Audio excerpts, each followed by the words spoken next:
In the 4 years since John won that gold medal, he's opened his own gym in Swansea, and it's there that he's preparing for the Brisbane Games.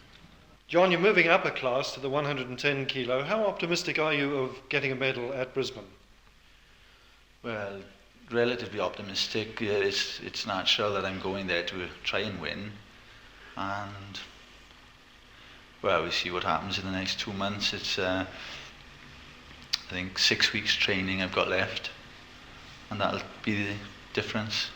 It's not so long ago, though, that there was a fear that you'd never lift a weight again because you damaged an arm. Are you fully fit now? Well, I get slight niggles with the I tore a bicep, and it plays up a little bit, but not when I'm lifting on competition.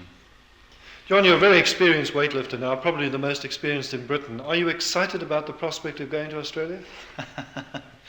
It doesn't thrill me as much as when I first went, but it's a big challenge, of course, now. And it'll be my last competition.